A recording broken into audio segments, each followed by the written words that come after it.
So good evening, everybody, and a very, very warm welcome on this beautiful, beautiful evening. You'll see behind me that it's very special because it's like I've displayed one very precious picture, and today Pan is looking at the globe, and he asked his mom, "Suppose I want to go around the world, what do I do?" So what mom said, don't worry, Pan. I'm going to introduce you to someone who's been around the world and is going to tell you a story or two. So Pan is, and all of us are welcoming Dr. Benny Prasad, but I just call him Benny because that's how I met him for the first time on a stage where I saw this quiet person sitting, and suddenly when he started speaking, the whole stage came alive. So a very warm welcome and thank you for joining us today. Thank you, Sonia. I have to tell you that I have goosebumps. I'm excited. And I'll very quickly tell you just a very, very brief on this wonderful person who we have with us today. So somebody who has a world record for traveling in the shortest time, 245 nations, including, he's going to tell us all about them, where, how, listening to him, he's played music, he's spoken on the best of the platforms, performed at the 2012 Olympics and Paralympics, the World Military Games. It's just a long thing. I put up his minute we finish, we'll also put up his profile for you. He is somebody who I felt when I heard his story, somebody who's created a miracle out of his own life and faith. So I'm going to let the rest of the story come from you, Benny, how you traveled, what you did. And I also have to tell you one more thing, that he actually has invented the world's first bongo guitar. I've heard it play. Oh, yes. So I'll start with what inspires you to do what you do? Mm-hmm. What sorry, continue. Yeah, so what makes you just do what you do? Well, one is my journey of being a person who was written off by the society, by the family, because of a certain system that we follow. A lot of the times in India, we are very systematic in the way we look at education, we look at career, and we look at future. And I was one of those who did not fit into that system. So when you don't fit into the system, generally in our country, people write you off. And so I was written off. I was considered to be a complete, worthless, useless person. So over time, my faith, my life, the miracles of even just living another day when the doctors told me I have 6 months to live. So all of this together has given me the strength to share this story and to go and explore the world and to spread a message of hope and happiness to people. So this is what inspires me to travel to every country in the world. Another very interesting thing I must tell you, this is from the stories I know about Benny, is that he didn't have much of money while traveling. There was not like lots of funds, so he did not travel the world of money. He traveled in spite of not having even the basics. Every time there was this. So, I think at this moment, when everybody said, every second person I speak to is feeling slightly, hopeless. And I think more than the education, today you're going to give so many of us that hope that yes, there is so much to do with so little. So that part about your journey, if you could tell everybody of how, you traveled with so little and how people helped you. Yeah. See, I always loved simplicity, and that is what my parents taught me. My mom, she's no more. She worked in a Christian radio station called FIBA Radio, and she was the assistant director. and my dad was an aerospace scientist with the government of India with NAL. So both of them lived a very simple life, and that is something that I was really driven to follow when you see somebody's life example. You know, there are a lot of teaching sessions, there are a lot of books how to live, but watching someone live that becomes the greatest example that we can ever follow. And so that's what happened. And when I started to travel, I chose the path of simplicity. And that is, first of all, you know, when I traveled for from 2002 till 2010 for the when I broke the world record, you know, I never carried a cell phone, and all my communication with people was through emails. And I saved a lot of money because I did not have a cell phone that was roaming. And a lot of people would end up spending a lot of money with roaming charges and simple thing like that. If you can program yourself in a very systematic way by communicating to your host and who is going to come and pick you up, what time will they be coming, their phone numbers, just in case there's an emergency. And you can always use the local phone in that particular country and call them. And you know, you are only missing out on a little bit of comfort that you can just call someone on your phone with the hand. Rather, you have to walk few steps to a telephone counter, and just that small little distance saves you a lot of money. But many times people have not understood the difference between comfort and sacrifice, you know. And when you sacrifice things, not necessarily in a big way, small little things like this, you make a big difference. So that is how I've lived this simple walk. Every country I went, I stayed with families, every country, except if the law of the land was like North Korea or Cuba or Maldives, where I have to stay with in a hotel, but always with families. So when you stay with families, one, you are getting a local touch. You know, you are really eating their kind of food. You're eating the way they eat, and everything is so unique and so special. And you save a lot of money because you're not staying in these hotels. And just even staying in hotels, all those hotels look almost the same, no big deal. But when you stay with a family, you get a brand new experience. I eat their food. You know, yes, sometimes rooms can be a little uncomfortable. Sometimes I slept in the dining area. Sometimes it was in their living area. It didn't matter at all because my sacrifice in terms of comfort was very little, but my gain of getting to know people and the culture was far beyond what money can ever give.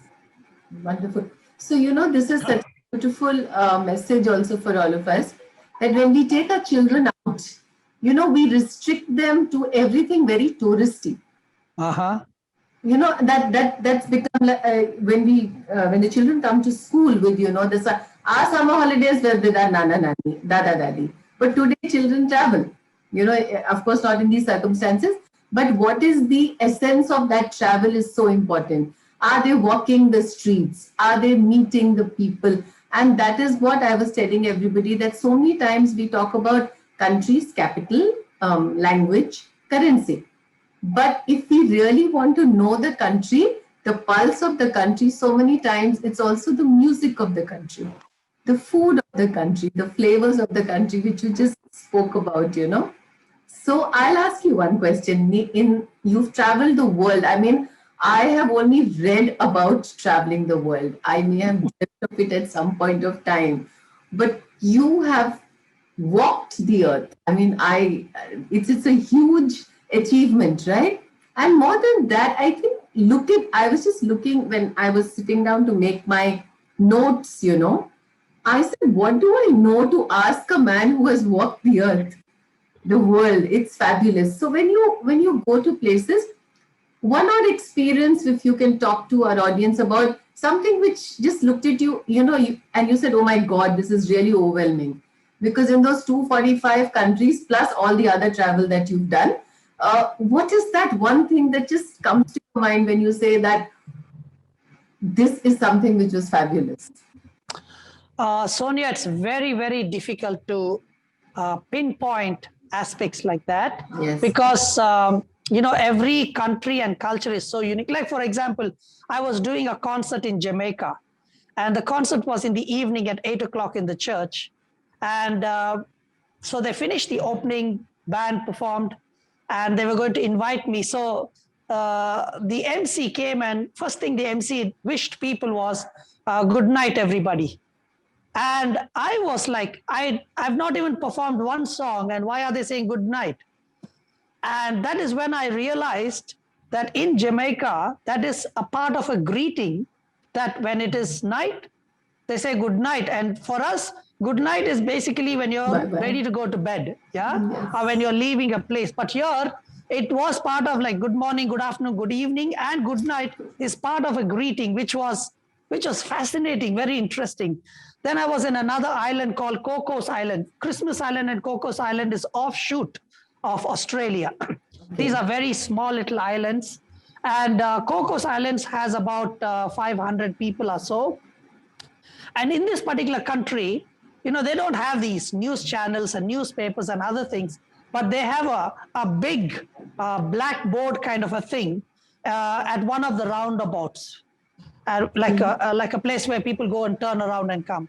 And this is where they write all the news, what is going to happen today, or if there's a special guest who has come, or anything that is unique. So generally, people at least make it a point once a day to at least go and read that and come, so that they would know what is the news happening, and if there is any special local.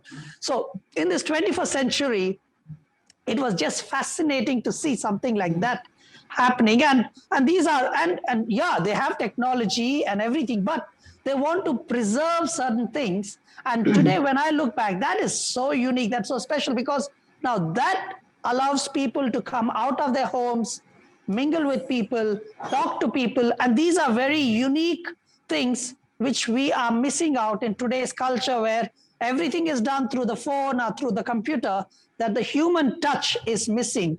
So one thing that I would say, that because I stay with families, and because most of my travels are to do with culture, with people, and I have gained a lot in terms of knowing people compared to the places. I've hardly seen much of tourist places, and but I can say that I've met people from every country in the world, and very unique features about them, and everything that's been very special. And that's what kept me traveling at the pace where I was traveling, because I did not get tired, because every day was a unique experience. I with little children many for this is my 32nd year as an early years facilitator. And with all the technology, with everything, after your session, the next session is going to be coming out of the screen for the children. Because Yeah. 6 months is going to be another time when the children are home. And how can we just make it a little more real for them? That is Yeah. what our whole aim is. That is why when I even in my routine, that is why I keep everything for children all around me. I just keep my background such that where you can actually communicate. Another Yes. thing which I thought I must ask you about is the language of music. You as you've traveled, you also your guitar goes with you, and you play music for people. You sing. It's Mm. how have you seen that it's just a language that touches the soul? I mean, there is not necessary that you have to understand, because I'm asking you this question because a lot of times we don't use different kinds of music in classrooms. Yes. Assume that the children don't understand language. But in your travel, you have traveled to countries, maybe the language you didn't know. So, Yes. what was the response to the music? Yeah. See, one advantage I had was, where actually it was my disadvantage, which turned out to be my advantage. One is, the disadvantage was that I could not sing. I don't have the gift to sing. I don't have the ingredients what a singer would have. And as a result, I ended up by default becoming an instrumental musician. Now, when I started to travel, my instrumental music became a universal language that I could not only communicate with people from different ethnic backgrounds or linguistic backgrounds, but also different professions, from the police department to the diplomats, the presidents, or the Olympic Games, or children. I recently released a story about my time in Tibet, where I spoke to about 135 kids between the age group of 5 to 15, and I could have this tool of music which could really uh, go par all the different levels in the society and still take the same music and connect with people. So I really believe that music is such an incredible tool. Like for example, Olympic Games and music, what is so common? Nowadays, you have a sport called the synchronized swimming. Swimming, yes. And for that, you must have music. Otherwise, you can't synchronize. Same thing with the gymnasts. They have music going on, or ice skating. You see, music is such an integral part, even though music is not a sport, but it is very much part of the sporting activity that would happen. You want to sing a national anthem once you finish winning the gold medal, there is music over there. So that is the beauty of music, that as long as people don't do music for the sake of commercial activities, if music can be pure to bless people, to touch people, I'll tell that music is such a gift from God in order to bless people. This is coming from somebody who's actually played on the platforms of absolutely everybody in the world. I feel when I read his profile, I feel that he's played at every possible event and has got a response. So this is also a lesson for all of us, as teachers, as parents. When we talk about multiculturalism, can we just expose the ear to music? Different kinds of music. It's not necessary that your children understand every lyric of what is being spoken or sung, and also look at faith of one person telling all of us that he doesn't have the skills of a singer, so he became a musician. How simple you make it sound, that I didn't have this, so I just did this. But we get so caught up. We get so caught up and say that, oh my God, we don't have this ideal, environment. So we are not. So we get to understand from Benny that meet people. It's the most beautiful way to learn about culture. Eat the food that they eat. Yeah. And play music for them and listen to their music. So these are some nice things that we are carrying back with us. And no, there's no good night or good evening as yet. So another thing I wanted to ask you was that as you've traveled so much, every time when we see the world outside, look at your own little environment and say that, oh, is that better? So when this is just my little experience. I'm daring to even share my experience with you. But in my, we did an 18-20 day travel, Sanjeev and myself. And one thing that as I traveled to Europe, I came back and told Sanjeev that look at the amount of food we have in India. Variety, so as you have traveled so many countries and you've also been in India and traveling, how do you compare the food of our beautiful country and the world, in the sense, not a critical comparison, but the expanse of what we have in India? Yeah. One thing I noticed in India, especially after traveling, I've seen that, well, there are certain similarities of our food in different countries.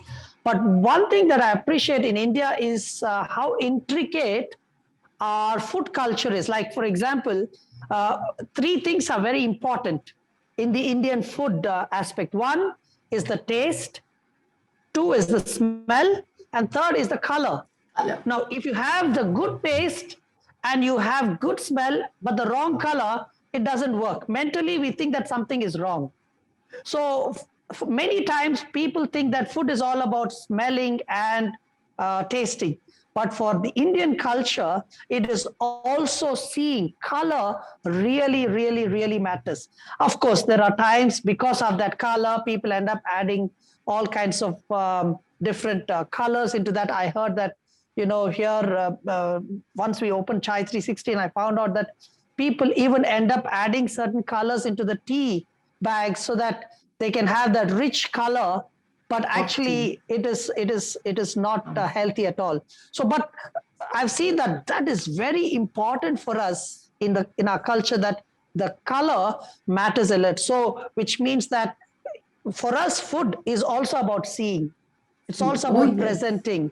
And that was very unique that I found in India compared to any other culture actually. wonderful, wonderful. So I think that's when even when I serve my meal and I have to. So for me, the color combinations are very important. A white with a green. And the lovely layout that you have on even the meals that you have on the religious festivals. There'll be 33 dishes. There will be Yeah. each one will be unique in flavor, in taste. And now that you said that you're sitting at Chai 316, you have to tell everybody about it. It's something Yeah. which I have spoken to so many people, Penny, after meeting you. I've started writing a small thing in Hindi called Mere Chai Ka Pyala. Yes, I remember that. Only after meeting you. So I had sent you Yeah. my first one. So if you could just tell everybody about it. Yeah. It's a beautiful. So, correct. So this is, well, you can see the place.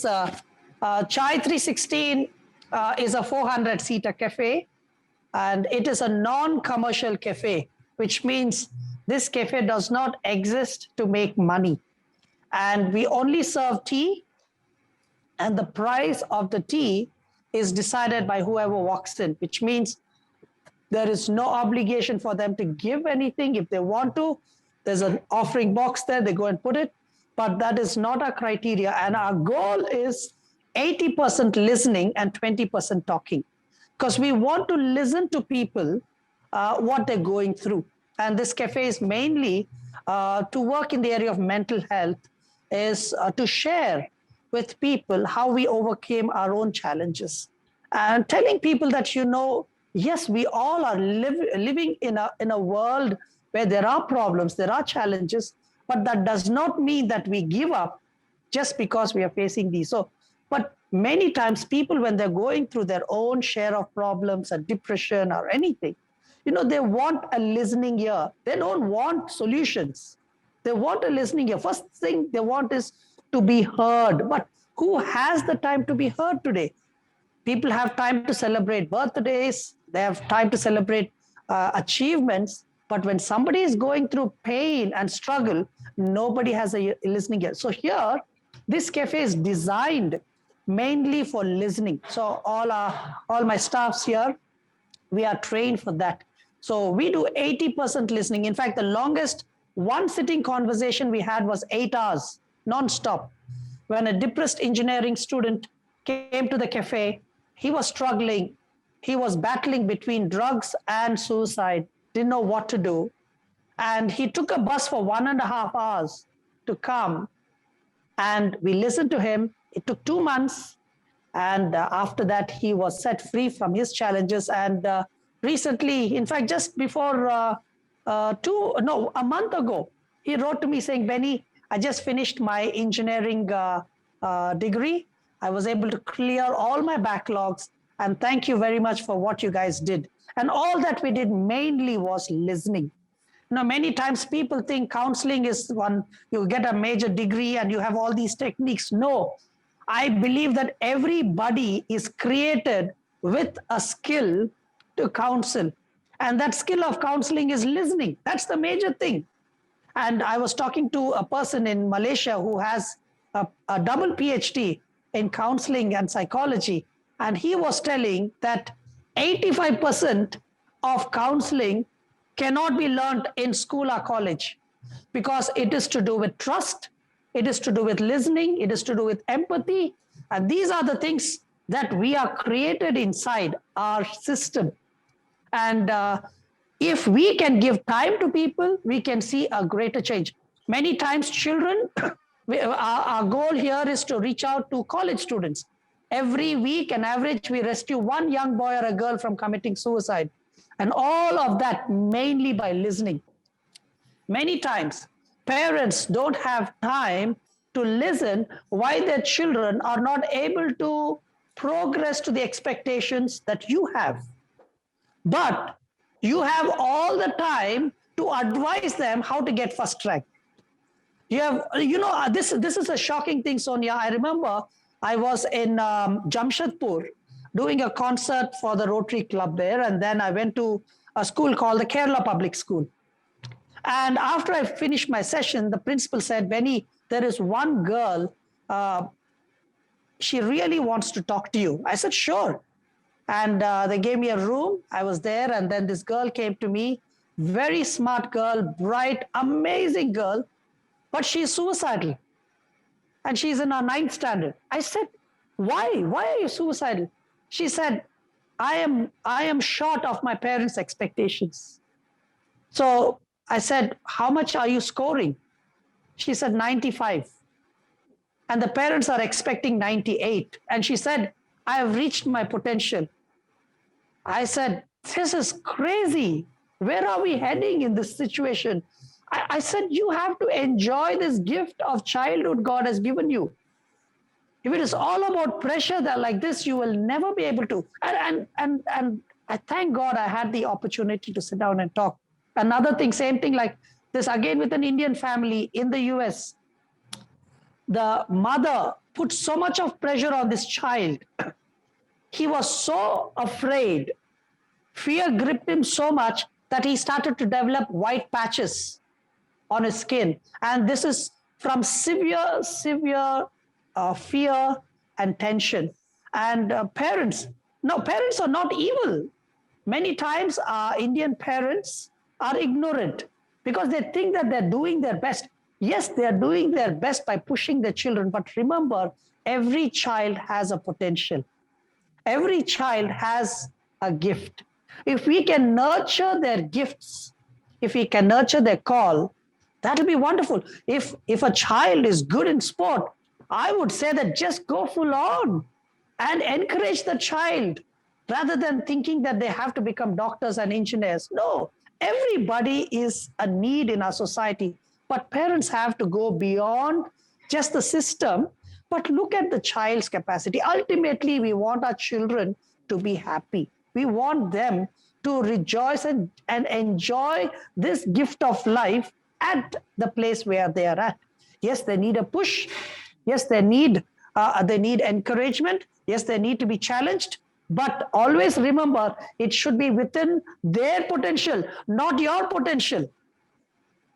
Wrong. It is wrong to compare parents. And like my father is an aerospace scientist, and I could not finish my 10th grade. I failed in my 10th standard. Why I failed? People don't ask that question. They'll say, Benny, you are not studying. You're not. I failed because I had so many questions that my teachers could not answer my questions. And hence, they said, you are disturbing the class. You don't want to study. That's why you have questions. And I lost my end.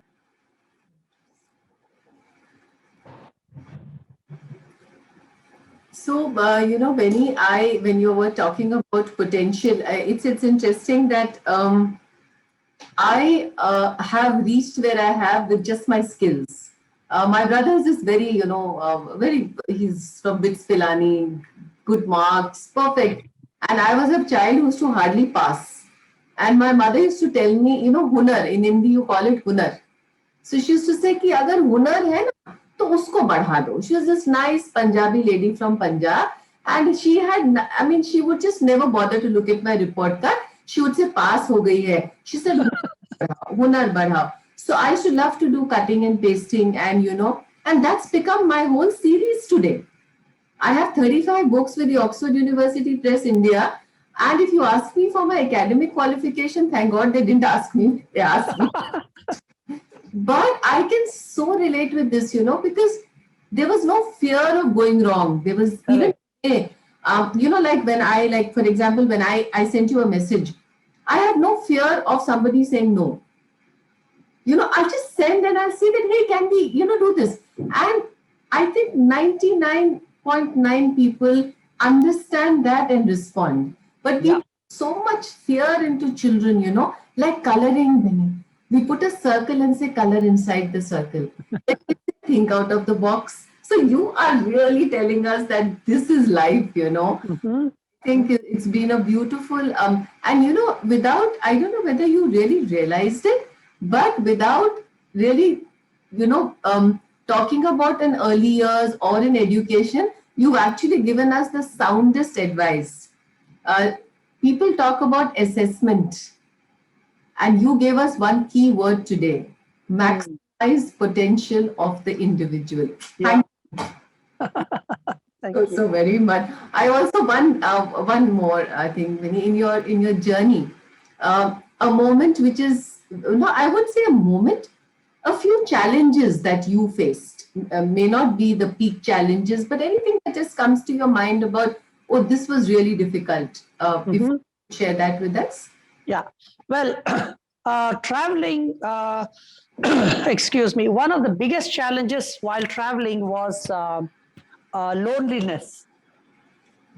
And loneliness is a very, very hard hitting challenge. And when I traveled, it was very extensive. I used to travel 50 countries every year, almost 9 months in the year. I was living out of the suitcase and just going from one place to the other.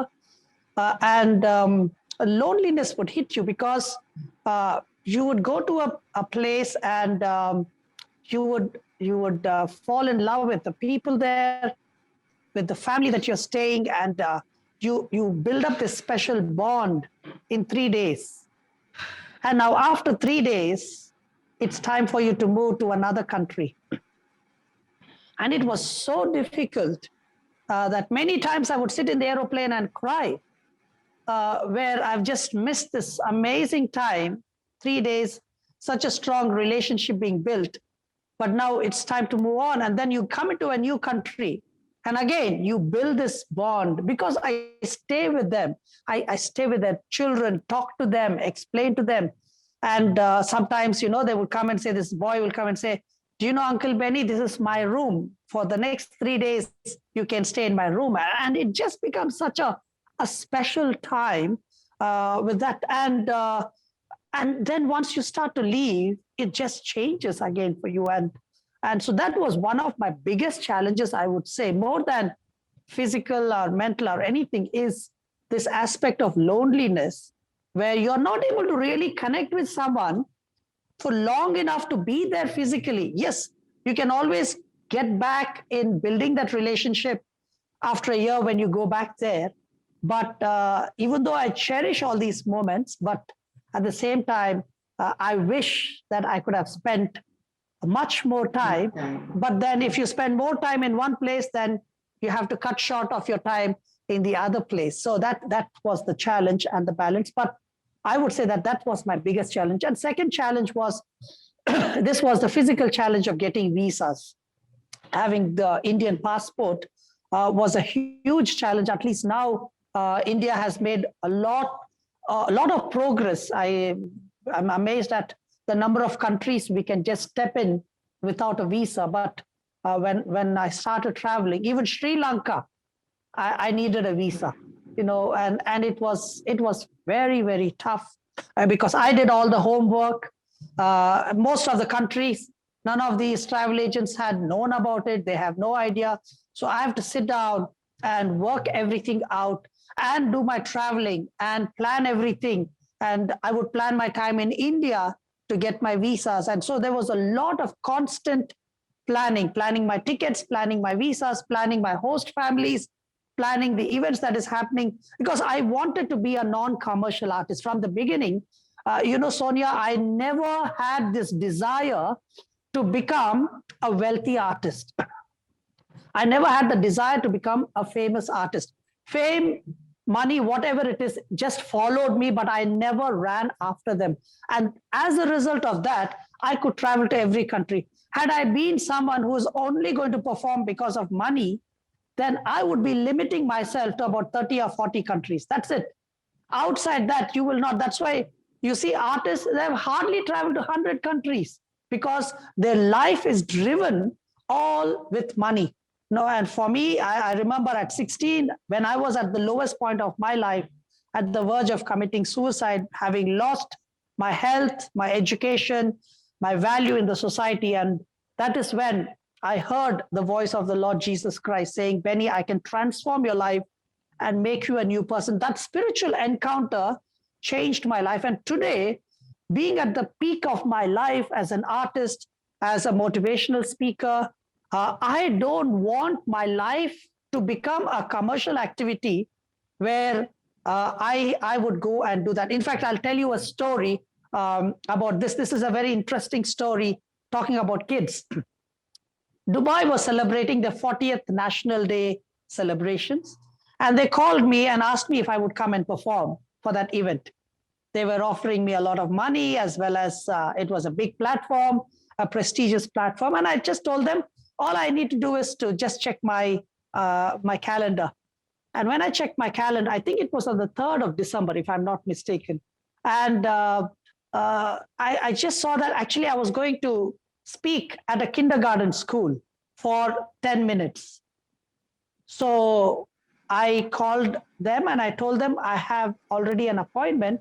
Then they asked me, just check and see if you can change it. So I called the principal, and the principal said, Benny, let me check. He checked everything. He said, all the parents have already blocked that, so we are sorry, but ours is a very small event. We don't pay you anything, but the event that you are going to Dubai is a huge event, and I think it is better for you to skip ours and you go there. I said, the question is not about which is big and which is small. The question is about where did I commit first? I told them I committed to your school first, and hence I will keep that commitment. So I called up Dubai and I told them, this is the condition. I'm sorry, I cannot come because I already have an appointment. They asked me, what kind of appointment? How much are they paying? Are they better than ours? I told them it's a kindergarten school. They're not paying me anything. It's 10 minutes only. But I committed there first. So I have to honor my commitment. Commitment comes above money, fame, comfort, and everything else. Hence, finally, they had to change the date for the next date for me to come to Dubai. And so I could go and perform at the kindergarten school. So I think these are the things that are more valuable for a child rather than getting first rank and getting this and that. You see, if culture and if character can become part of the culture, then we will see that India will never be the same again. Oh yes, I so agree, Bhavini. I was just telling Sejal this. She's a young 22, 23-year-old, 22, I think, and young girl who helps us to, do these shows and does everything for them. And I told her, I said, you have to watch him speak, because what you will carry back is going to be so much of its deep value. Yes. So she actually was looking forward. In fact, a lot of young people today, I told them, I said, you have to hear, because you remember I sent you a message also. I said that, Yes. and you said it doesn't matter. And just maybe 2-3 weeks before I spoke to you, I spoke to a young person, I mean, somebody who was just growing. And she said that, no, I can't come on your show. I said, okay, all right, it's okay. And then I conducted that particular topic. But my deal is that, yes, it is such a big deal. Yeah. These times also, when schools can't afford, and we know it's difficult times for people.